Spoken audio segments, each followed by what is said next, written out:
Assalamualaikum warahmatullahi wabarakatuh, Bang Ihsanuddin Nursi. Apa kabar pagi ini? Waalaikumsalam Masya warahmatullahi wabarakatuh. Baik, Allah. baik. Di Masya Madinah atau di Allah. Mekah nih, Bang Ihsanuddin pagi ini? Sedang di Mekah. Masya Allah. Titip doa. Masya Itu Allah. yang kita ingatkan buat Amin. negeri kita. Karena lagi banyak Amin. banyak hal heng hong di negeri ini. Apa kabar Bang Ihsanuddin? Bang Ihsanuddin Nursi di Madinah, di Makkah kali ini. Apa ya, kita bincang tentang luar negeri dulu sebentar, Bang Ihsanuddin Nursi, karena ada berita Oke. dari Tempo ya. Ini perkembangan Hmm. dari pergolakan di jalur Gaza. Sebuah kisah ya, Abu Ubaidah yang mengingatkan tentang dekade ke-8 Israel, tentang kutukan. Mereka tuh banyak yang meyakini ini, dan ini menyebabkan uring-uringan pula orang-orang di Israel. Orang-orang Yahudi bertentangan dengan Zionis kali ini. Apa yang Bang Ihsanuddin Nursi lihat, dan dalam perjalanan umroh kali ini, apakah suasana itu terbawa pula di perjalanan di Timur Tengah? Saya dengar katanya pakai slayer Palestina aja di sana enggak boleh gitu, Bang. Mungkin tambahan sedikit lah tentang suasana, jangan sampai peserta umroh nanti kepleset dalam perjalanannya. Silakan Bang Ihsanuddin Nursi, Alkisah awal tentang itu. Fadal, Ustaz. Bismillahirrahmanirrahim. Ini yang umroh rame sekali. Masya Allah. Sehingga kalau kita lihat untuk mereka yang tawaf itu, giliran salat berjamaah itu, seluruh halaman di Ka'bah, depannya, seluruh lantai Ka'bah, ya posisinya itu penuh sama sekali, total penuh. Bahkan halaman Masjidil Haram itu bisa kita bilang terisi sekitar setengahnya lah, sepertiga sampai setengah. Jadi menurut informasi ini kebetulan sedang musim liburan. Betul. Di kawasan Saudi Arabia. Jadi luar biasa penuhnya gitu. Karena yang bisa masuk ke halaman langsung menuju Ka'bah, yang selantai dengan Ka'bah, itu hanya mereka yang berpakaian ihram. Yang tidak berpakaian ihram tidak diperkenankan masuk selantai dengan Ka'bah. Mereka harus berada di lantai 3 atau di lantai lain, di ruangan lain. Penuhnya luar biasa. Kalau cuacanya lumayan enak, adem-adem sedap ya? Ya lumayan enak, tidak bermasalah. Sementara jemaah dari Indonesia juga relatif banyak gitu. Seperti biasa jemaah Indonesia tetap mewarnai para jemaah lain, diikuti dengan wajah-wajah dari Turki, dari Mesir, dan dari beberapa negara, termasuk dari Afrika.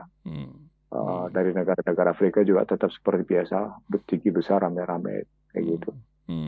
Dan memang kita dengar tidak ada kunut nazilah. Jadi tidak ada doa untuk Israel, memang tidak ada doa untuk Palestina, yang nggak kedengeran sama sekali. Tidak kita dengar terjadi. Tapi Abdurrahman Sudais, imam masjid itu, membaca doa, membacakan ayat-ayatnya tetap ayat-ayat tentang ulil absor, ulil albab. Menarik di situ. Jadi kalau kita lihat, sebenarnya ada kesadaran juga tentang itu. Dilihat dari cara imam membacakan surat-surat, ayat pilihan yang mereka lakukan. Di Madinah sama, tidak ada suasana keprihatinan itu. Di Madinah juga orang yang ngantri ke Raudhah luar biasa. Jadi orang keinginan melakukan ibadah ya, tapi di sini saya melihat akhirnya mungkin lebih banyak ke dalam suasana ibadah ritual gitu.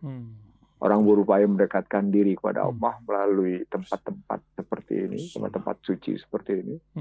Saat yang sama, ini soal penegakan ajaran menjadi juga jadi masalah gitu, kalau saya ngelihat. Itu yang kalau suasana Saudi Arabia itu begitu gitu. Ya, berbeda dengan suasana di Palestina, tentu hiruk pikuknya bukan begitu. Walaupun ada bantuan dari Saudi, tapi Apa yang Bang Ihsanuddin Nursi lihat, sejarah apa yang sedang terjadi hari-hari ini menjelang 2024, 2025 ketika 100 tahun kekhalifahan berhilang dari muka bumi ini? Yang pertama saya lihat Yahudi berhasil memecah belah kan. Jadi sejak Arab Spring pecah belah itu makin dalam gitu. Apalagi ketika 6 negara itu berhasil porak-poranda setelah melaksanakan Arab Spring ya. Dan apa itu Arab Spring? Arab Spring adalah gagas demokratisasi hak asasi manusia gitu. Seolah-olah gitu.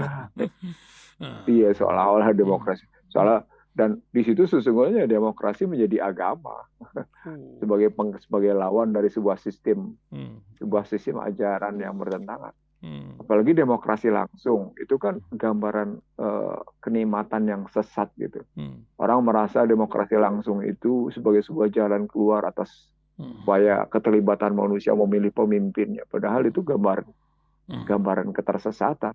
Indah dalam kebusukan gitu. Kalau saya bilang. Itu yang harus dilihat dalam apalagi kalau kita baca tentang bagaimana Bani Israil keluni mati latihan abdu alaikum wa fadal tukum itu dihubungkan dengan surat Jumaah. Betapa mereka sesungguhnya bukan lagi wa anifadul tukum di alamin, tidak lagi sesuatu yang utama di muka bumi. Karena mereka sudah 2 kali melakukan, kan dalam surat Jumaah misalkan golizohnya dicabut. Betul. Karena mereka sendiri yang sudah mengingkari. Mereka sudah melakukan pengingkaran, mereka tidak pernah bisa dipercaya, mereka selalu membunuh nabi-nabinya, mereka selalu mau menang sendiri, mereka selalu melakukan tindakan yang kelihatan bertentangan dengan ajaran gitu. Jadi kalau pakai Laisal Biro Al-Baqarah, itu mereka semua tidak memenuhi prinsip-prinsip apa yang disebut dengan kebijakan menurut Al-Baqarah atau Laisal Biro itu antuwalu gitu. Jadi kalau dilihat dari situ, lalu juga tidak ketemu dengan cerita surat Jumaah yang mencabut wa anifadatukum del alaminnya. Nah, kalau lihat begitunya, maka sesungguhnya mereka sadar bahwa mereka akan tetap dipergilirkan dan akan turun betul-betul satu keputusan dari alam, dari Allah Subhanahu wa Ta'ala tentang bagaimana peran mereka di muka bumi. Dan karena itu bisa kita lihat gerakan di Spanyol, gerakan di Amerika, gerakan di beberapa negara yang mendukung Palestina, yang mendukung Gaza, bahkan di Amerika sendiri gitu. Sampai akhirnya orang sinis terhadap kebijakan Biden gitu. Kalau terhadap Ukraina dan perang Ukraina Rusia mereka pakai survei gitu ya.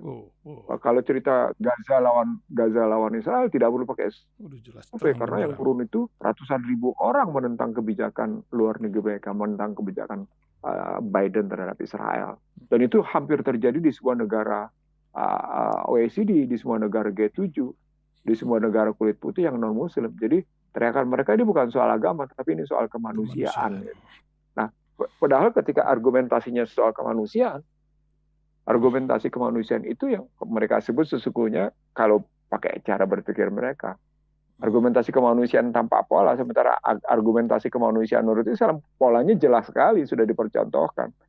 Misalnya larangan perang, dalam Islam larangan perang itu dilarang betul-betul membunuh bayi. Dilarang membunuh perempuan, dilarang membunuh kaum sipil. Itu kemanusiaan dan itu dilakukan oleh Gaza.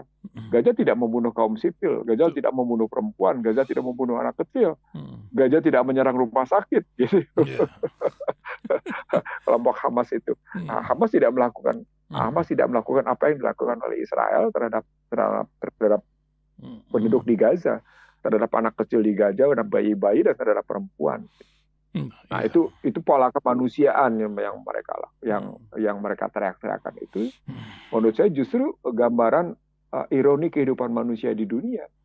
Nah, karenanya laknat akan turun kembali.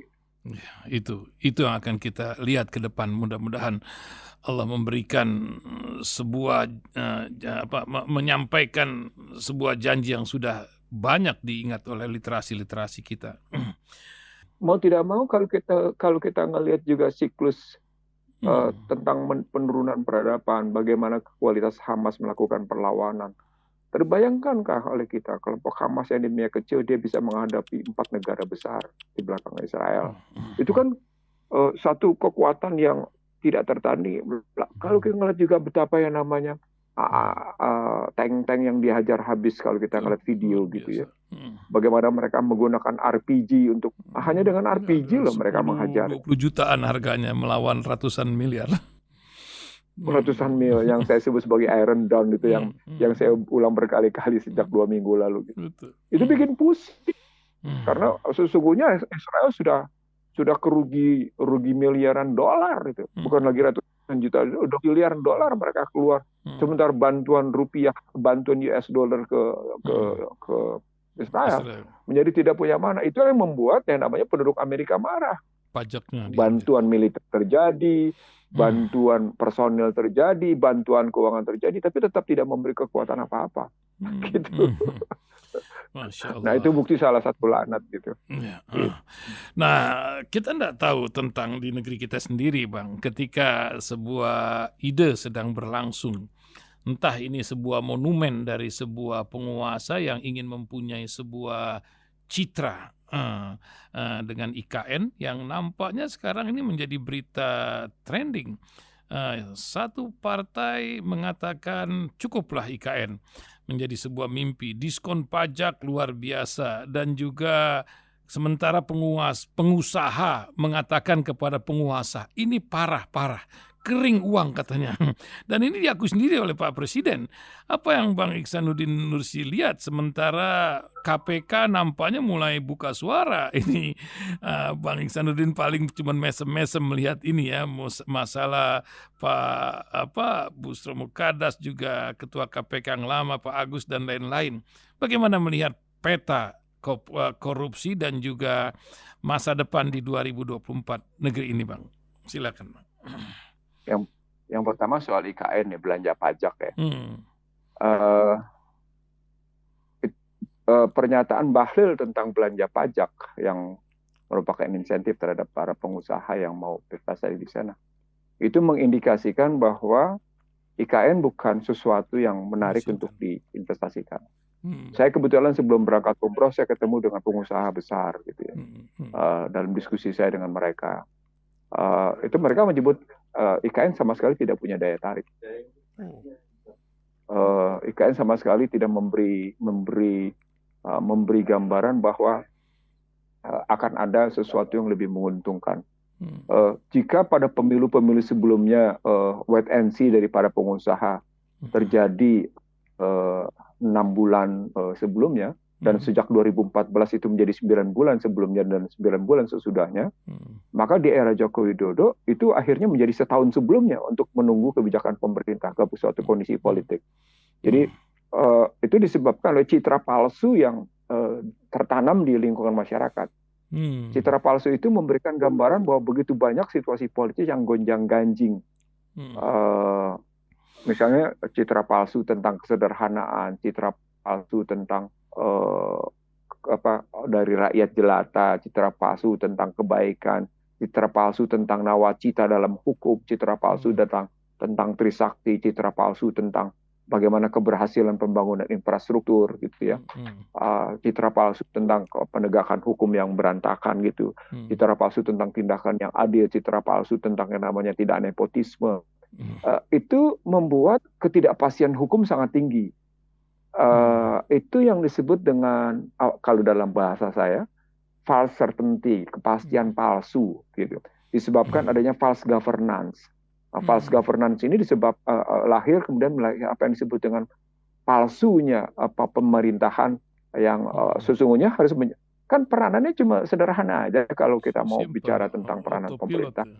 Apa yang saya sebut sebagai punya tugas membebaskan ketertindasan, membebaskan kebodohan, membebaskan kemiskinan, begitu kan? Membebaskan ketimpangan, membebaskan kehinaan. Itu kan nggak dijalankan sama sekali. Alat ukurnya nah, itu. Ketika itu tidak dijalankan, yang terjadi bahkan akhirnya lapangan kerja bukan untuk yang namanya setiap warga negara, tapi tiap-tiap penduduk.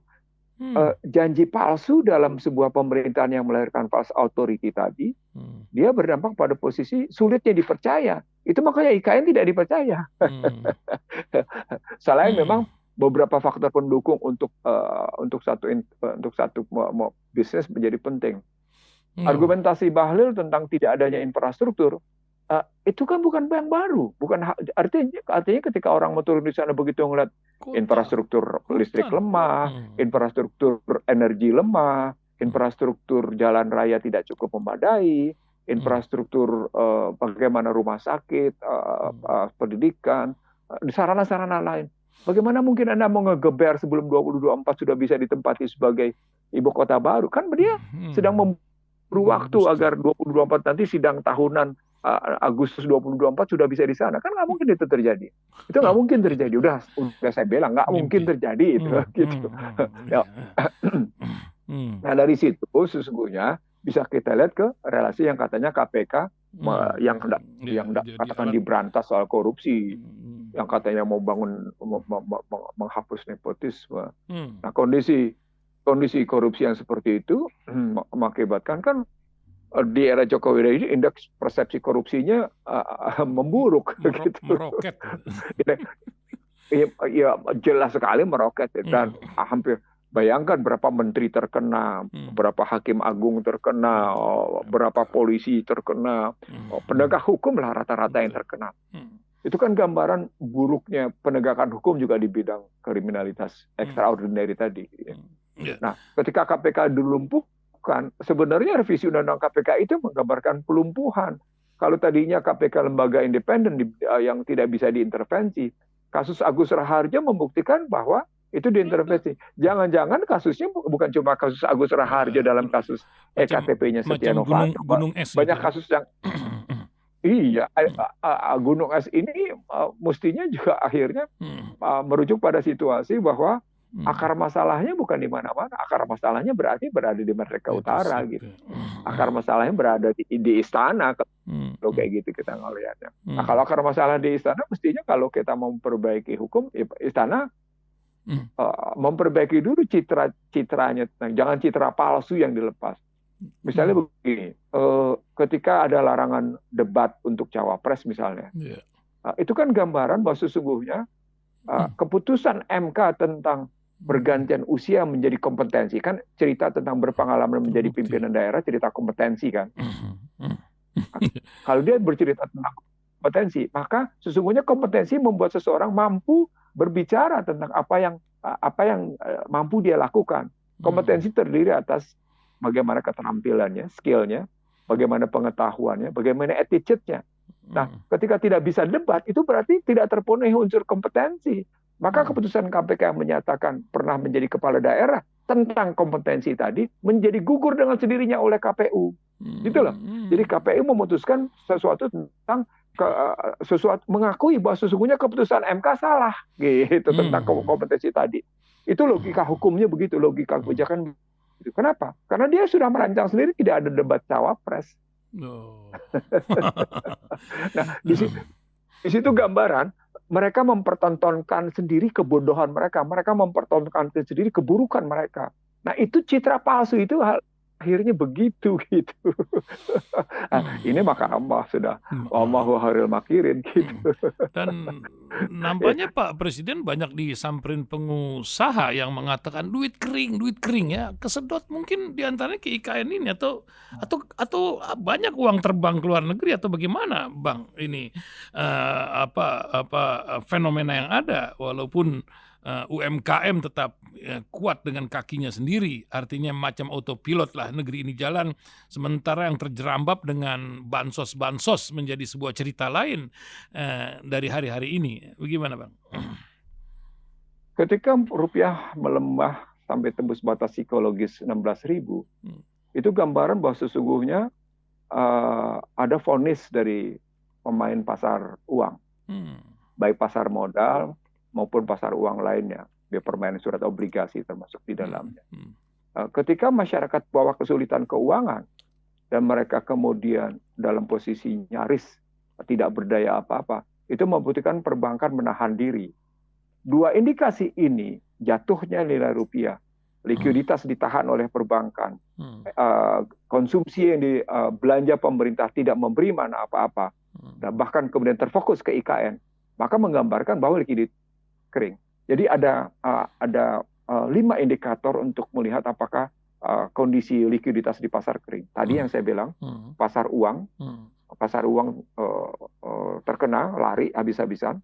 Yang kedua kemudian obligasi pemerintah tidak punya daya tarik walaupun bunganya menang, bunganya di atas deposito, bunganya di atas BI rate, bunganya di atas indeks harga saham gabungan, bunganya di atas katakan sedikit di atas katakan nilai tukar, bunganya di atas margin rata-rata dalam pasar uang, pasar modal gitu, maka dia akan lari. Itu yang kedua. Yang ketiga kita lihat investasi pemerintah atau konsumsi pemerintah itu terfokus ke satu hal sehingga likuiditas di mana-mana kering. Kalau istilahnya memang APBN dicurahkan ke IKN, akibatnya semuanya habis-habisan larinya ke sana. Itu dampaknya berarti hanya terkonsentrasi hanya kepada beberapa pengusaha saja. Itu yang mengakibatkan likuiditas kering. Yang ketiga, kita bisa lihat jatuhnya daya beli. Ini omongan saya sejak 2015 tentang jatuhnya daya beli dan melemahnya perekonomian sehingga perputaran produksi terhambat, kebutuhan likuiditas tidak terpenuhi, dan para birokratnya bertindak konyol terhadap UMKM. Jadi konyolnya misalnya LPDB mereka mereka sangat mikir-mikir mencairkan dengan alasan macam-macam. BLU juga mereka tidak mau cairkan dengan argumentasi macam-macam. Akhirnya likuiditas di kalangan UMKM juga. Yang kelima yang paling menarik sesungguhnya, ketika yang namanya belanja pajak tidak berhasil mendongkrak perekonomian. Kan belanja pajaknya bukan baru kali ini. Belanja pajaknya kemarin dibenarkan oleh Justinus dengan menghilangkan perpajakan selama yang namanya COVID. Ini kami memberikan insentif pada yang namanya perumahan, kami memberikan insentif pada mobil listrik, kan gitu kan? Insentif pada mobil listrik, insentif pada jual rumah di bawah 2 miliar. Itu belanja pajak yang mereka menganggap akan mendorong perekonomian, akan memutarkan perekonomian. Artinya sesungguhnya belanja perpajakan diharapkan akan terjadi yang namanya perputaran perekonomian. Nah, ketika belanja pajak tidak memberikan perekonomian, itu menunjukkan ada kebijakan mendasar yang sangat salah. Ini yang tidak dipahami ketika belanja pajak tidak berhasil yang namanya memutar perekonomian. Kan mestinya begini, ketika kita mengurangi cost gitu ya, dalam bahasa begini, ini kan belanja nih bagi swasta. Ketika belanja kan akhirnya mestinya mendorong perekonomian, mendorong produktivitas naik dong, mendorong likuiditas nambah dong. Nah, ketika likuiditas tidak nambah, tetapi malah belanja pajak diberikan, itu kebijakannya udah kebijakan pusing 7 keliling nggak karu-karuan tuh. saya ingin Bang di Tanah Suci kebetulan ya. Saya pengen tahu apakah bisa berkorelasi belanja pajak kita dengan zakat umat ke depan ya, ketika negeri ini kondusif untuk menjalankan itu. Karena luar biasa kalau diberikan sebuah literasi, kan kita kan belanja ini bukan hanya untuk dunia, juga untuk akhirat ini. Bagaimana menurut Bang Ihsanuddin Nursi? Saya akan membandingkan logika sistem ekonomi Islam, gitu ya, dalam posisi kehidupan pemerintahan dengan model perpajakan. Model Islam dengan tidak mengambil perpajakan, tapi ada istilah yang saya lupa istilahnya, tapi mengambil semacam nilai tertentu dari satu masyarakat yang memang punya nilai lebih, semacam zakat tapi bukan zakat, gitu posisinya. Ya, mereka ini kalangan fikih, tetapi menurut saya istilah itu sendiri kalau kita ambil dari wa mimma razaqnahum yunfikun, maka kata kuncinya kita selesaikan dulu pada konstruksi zakat, pada konstruksi sedekah, gitu ya, kita ambil kayak gitu, pada konstruksi wakaf, itu kita ambil di situ, lalu pada konstruksi bagaimana orang memberikan infak, ambil di situ. Kalau ngambilnya begitu, mestinya Basnas gitu, ya, itu berperan untuk memutar perekonomian di Indonesia. Lazis, Badan Lembaga Amal Zakat, Zakat dan Infak Sedekah itu mestinya berperan dalam rangka memutar masyarakat ya, di Indonesia. Tapi kenapa kemudian tidak berperan? Nah, itu ada problem organisasi, ada problem pengorganisasian pendanaan, dan ada problem ketidakpercayaan publik juga terhadap lembaga-lembaga seperti ini. Padahal ketika kita mau menampilkan sumber seperti ini dengan baik, maka umat Islam di Indonesia yang jumlahnya mencapai hampir 87%, menurut saya sudah berkurang dari 87%, itu mengakibatkan dananya jadi tidak efektif.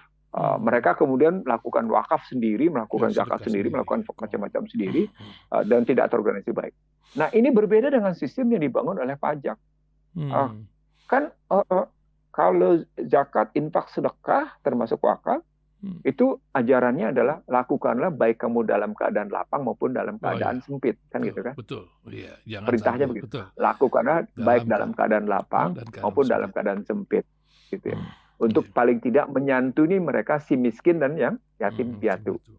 Terutama yang 8 mustahik itu, menurut At-Taubah 60 gitu ya. Lalu ambilnya begitu gitu.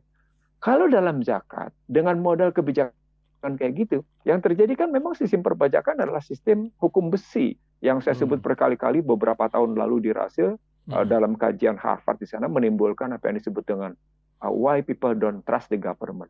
Bagaimana rakyat tidak percaya dengan pemerintahannya karena penggunaan pajaknya yang salah gitu. Sama seperti sekarang Biden menggunakan pajak yang salah untuk mendukung Israel misalnya gitu. Tambah Ukraina lagi. Di Indonesia itu kan penggunaan pajak berarti dikerahkan semua habis-habisan UKN. Sebenarnya penggunaan pajak untuk PKN sudah saya dengar beberapa waktu lalu, kurang lebih sudah sebulan lalu gitu ya. Sudah saya tahu, dan itu gambarannya menjadi begini. Semua pembiayaan dikonsentrasikan di sana sehingga dampaknya transfer ke daerah juga itu agak tersendat gitu. Realisasi transfer ke daerah agak. Ini mestinya di tanggal 15 ini bisa kita lihat berapa realisasi transfer ke daerah, berapa realisasi dana desa dicairkan gitu posisinya. Nah, kalau dana desa mungkin mereka tidak bisa tunda, tapi transfer ke daerah dalam konstruksi dana alokasi umum, dana alokasi khusus, dana bagi hasil, itu akan lain ceritanya gitu. Nah, apa dampaknya? Dampaknya sesungguhnya pajak itu akhirnya semata-mata merupakan keputusan pemerintah yang kebijakannya tidak didasarkan pada data yang akurat, pada data yang aktual, pada data yang mau menunjukkan satu kebijakan yang berpihak kepada masyarakat domestik, pada istilah kerennya kebijakan afirmatif. Nah, ini menggambarkan bahwa pemerintahan tidak menjalankan amanah konstitusi gitu. Jadinya. Belum lagi kebocorannya ya, APBN ini kan entah data terakhir berapa kebocoran yang terjadi yang Bang Ihsanuddin Nursi pantau, Bang. Kalau kita lihat dari apa yang disebut dengan kebocoran belanja dari perpajakan, kalau istilah Sumitro kan bocornya 30% gitu ya. Saya ngelihat dari situasi Joko Widodo yang begitu banyak mengakibatkan kepala daerah masuk ke KPK dan begitu banyak menteri yang terkena di dalamnya, maka kebocorannya tinggi sekali. Dan itu juga yang membuat akhirnya tax ratio tidak tercapai. Ini kan juga mengakibatkan tax ratio rendah jadi dampaknya. Nah, semua kebijakan-kebijakan kayak gitu yang mengakibatkan apa yang saya sebut sebagai false authority, satu otoritas palsu yang mengakibatkan yang di sumbernya adalah false governance dan false representative gitu ya. Kepalsuan kepemerintahan, kepalsuan otoritas, kepalsuan keterwakilan dari prinsip legislatif, dan berujung pada yang namanya false certainty, kepalsuan pada yang namanya kepastian. Mekanisme berpikirnya begitu gitu dalam model berpikir yang saya bangun gitu. Nah, kalau semuanya serba palsu, berarti pemilunya juga sesungguhnya sesuatu yang semu gitu. Yang mereka bilang kesetaraan. Bagaimana kesetaraan? Gibran nggak mungkin menjadi cawapres kalau memang punya kesetaraan pemuda gitu. Kan hanya karena dia anaknya presiden maka dia bisa jadi cawapres kan gitu. Itu demokrasi semu itu yang namanya kayak gitu.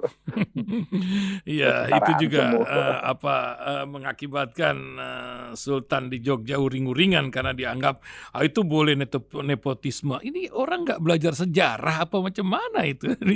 Kita ini kadang-kadang memang susah. 0,001 ini apa minat baca kita ini berpengaruh terhadap pola dalam pemikiran rakyat. Apakah itu menjadi masalah pendidikan di negeri ini, merupakan problem terbesar dari citra pemimpin kita akhirnya? Bagaimana Bang Ihsanuddin?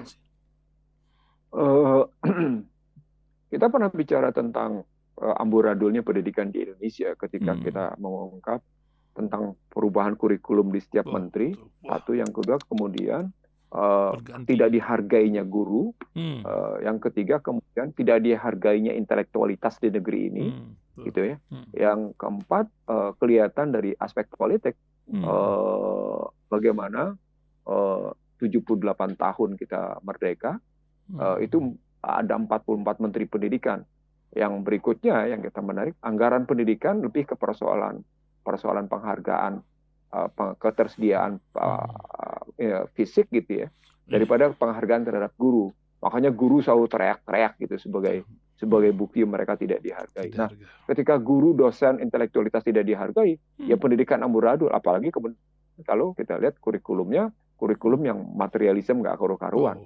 Nah, dunia pendidikan seperti ini tidak akan melahirkan satu intelektualitas yang cenderung untuk melakukan pembaruan keilmuan. Jadi tujuan keilmuan itu kan bukan cuma sekedar melahirkan karakter, tapi juga pengembangan keilmuan itu sendiri, dunia kreativitas gitu, melahirkan dunia kreativitas. Nah, mereka yang menjadi orang-orang yang creator, yang punya kreativitas di Indonesia, rata-rata orang-orang yang kemudian malah dibajak oleh negara lain. Misalnya yang dibajak oleh Singapura, dibajak oleh yang namanya Amerika sendiri gitu. Para hacker kita kan dibajak habis-habisan keluar. Nah, itu kan orang-orang kreatif, itu orang-orang yang keluar dari dunia pendidikan. Julid visabilillah ini kan orang-orang pintar ini kan. Betul. Iya. Nah, misalnya ketika masyarakat juga melakukan apa yang disebutkan homeschooling gitu ya, itu kan gambaran ketidakpercayaan pada sistem pendidikan. Nah, kalau kemudian saya kemarin ngobrol dengan orang-orang di dunia pendidikan, ini yang sekarang sedang menangguk keuntungan atas dunia pendidikan kayak gini adalah beberapa lembaga pendidikan tertentu. Saya tidak ingin sebut siapa gitu, tapi kelihatan pendidikan menjadi orientasi bisnis. Nah, di situ langsung ketika pendidikan orientasi bisnis, yang penting terima mahasiswa banyak-banyak, terima murid banyak-banyak, soal kualitas nomor 2. Gitu. Ceritanya begitu gitu. Nah, di menit-menit terakhir nih Bang, sebuah literasi apa yang ingin Bang Ihsanuddin Nursi sampaikan? Doa apa yang Bang Ihsanuddin Nursi angkat mungkin juga bisa diaminkan oleh seluruh pendengar, karena antum sedang berada pada tempat-tempat tersuci. Mudah-mudahan suatu hari kita bisa berkumpul pula di Masjidil Aqsa bersama saudara-saudara kita di Gaza, dari Gaza. Nah, silakan Bang Ihsanuddin Nursi. Yang pertama, sebenarnya mata orang Indonesia, mata hati ya, bukan mata fisik. Mata hati orang Indonesia itu sedang dibukakan oleh Allah. Pada kasus Agus Raharjo, pada kasus misalnya bagaimana diungkap juga keterlibatan Joko Widodo di berbagai hal, bagaimana kemudian PPI, terungkap Menteri juga Agama tuh. Iya, lalu bagaimana Erick Thohir sekarang bisa berperan di NU dengan viral karena pembiayaan gitu ya. Bagaimana kemudian situasi politik yang mengundang orang untuk berbagai sikap yang menurut saya euforia yang yang tidak pada tempatnya gitu. Orang punya kerinduan pada kejujuran. Orang punya kerinduan pada keikhlasan. Orang punya kerinduan pada yang namanya sikap rendah hati yang sesungguhnya, bukan keangkuhan kekuasaan gitu ya.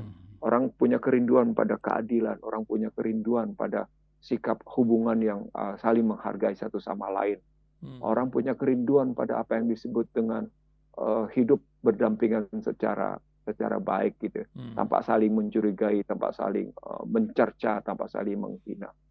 Nah, situasi ini menggambarkan bahwa selama satu generasi ini ada budaya politik yang lahir disebabkan oleh kesalahan sistem.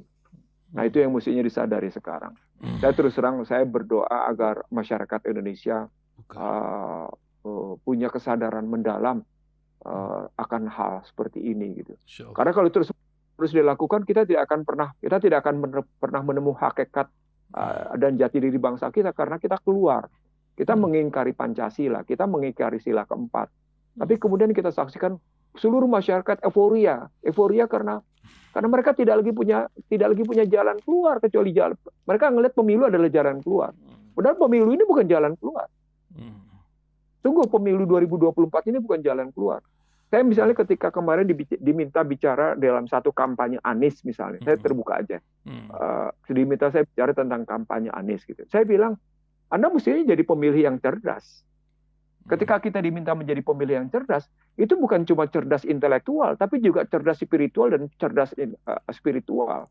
Kalau kembali cerdas ketiga kecerdasan itu, cerdas spiritual, emosional, dan intelektual, maka pertanyaan besarnya, apakah pemimpin-pemimpin yang akan muncul ini menjanjikan jalan keluar atas pengingkaran terhadap hakikat jati diri bangsa, pengingkaran terhadap nilai-nilai bangsa.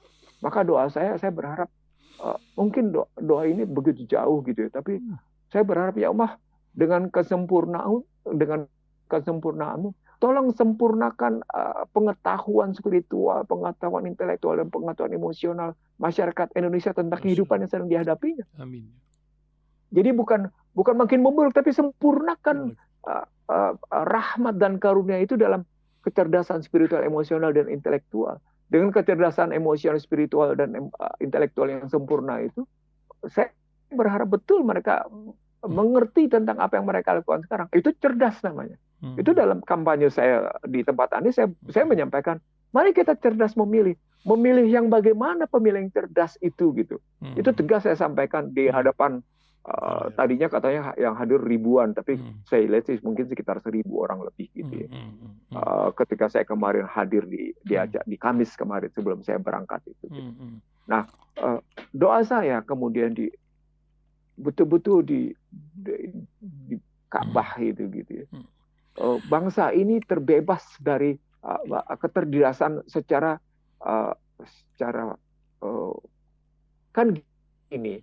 simbolik torture. Demokrasi itu simbolik torture. Maka saya ingin mengatakan bangsa ini terbebas dari kepalsuan, dari kekerasan simbolik gitu loh. Kalau kita berharap dari 3 capres ini akan muncul satu perbaikan, kebaikan itu harus muncul dengan cara-cara perubahan yang sangat mendasar, bukan perubahan sekedar melalui pemilu yang secara siklikal ketenagaraan 4 kali sudah kita lakukan gitu ya, 2004, 2009, 2014, 2019, dan ini 2024 yang kelima kali kita lakukan, itu tidak memberikan jalan keluar. Gimana coba? Apa kita nggak, menurut saya, apa kemudian kita tidak menjadi satu kesalahan? Bayangkan nggak, mereka yang lahir pada tahun 2000, sekarang mereka sudah punya hak pilih kan? Yeah. Mereka yang lahir pada tahun 2002, mereka sama sekali lekang dengan sejarah, mereka sama sekali lekang dengan situasi politik. Betul. Bahkan ketika saya menyaksikan e-sport di satu kabupaten, mereka sama sekali tidak mengerti bahwa bangsa ini dalam posisi yang namanya tetap tertindas secara spiritual, tertindas secara emosional, tertindas secara intelektual. Sehingga semua sumber daya alam, semua sumber daya manusia, semua sumber daya buatan tidak dalam konstruksi masyarakat Indonesia. Dan karenanya kemudian kita tidak berdaya apa-apa. Nah kalau itu yang terjadi, apa yang sedang kita lihat? Yang kita lihat adalah satu kondisi yang sesungguhnya masyarakat ini, ya kalau pakai istilah kata, kita belum merdeka. Kita belum merdeka sama sekali. Kita masuk ke dalam suasana simbolik torture. Nah, doa terakhir yang saya minta, ya karena kita mayoritas Islam gitu ya. Saya kebetulan mengambil makna. Saya sudah bercerita pada seorang teman yang ikut bersama saya dalam umroh ini misalnya. Saya mengambil Al-Baqarah dari mulai cerita 142, 143, 144, 145 sampai muncul ke Al-Baqarah 165, 166, 167 gitu. Yang saya tekuni dan saya tadaburi di Masjidil Haram. Saya melihatnya begini. Kalau memang umat Islam Indonesia adalah umat yang proporsional, maka proporsional itu adalah proporsional berdasarkan ukuran yang dibangun dari Al-Quran dan hadis. Bukan proporsional yang istilah mereka toleran gitu, itu berdasarkan keputusan manusia yang sesungguhnya tidak toleran.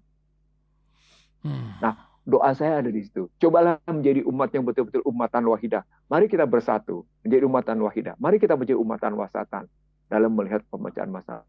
Dan kalau kemudian kita menjadi umatan yang wasatan, umatan wahidah dengan keimanan dan kesolehan yang tinggi, Allah pasti menolong kita jalan keluar. Kita disebut kita kaya, tapi ternyata kita miskin dalam berbagai hal. Sehingga kekayaan kita beralih keluar. Kan logikanya begini, kalau memang kita punya nike, Kalau kita memang kita punya Anjir. emas, kenapa mereka yang kaya? Kenapa bukan kita gitu? Nah, itu. Kalau kita punya pasar, kenapa pasar itu kemudian malah didikte oleh produsen? Kan gitu loh kita. Ya. Kurang lebih begitu. Subhanakallahumma wa bihamdika asyhadu an la ilaha illa anta wa astaghfiruka wa atubu ilaik. Wabillahi taufiq wal hidayah. Assalamualaikum warahmatullahi wabarakatuh. Waalaikumsalam warahmatullahi. Terima kasih Bang Ihsanuddin Nursi.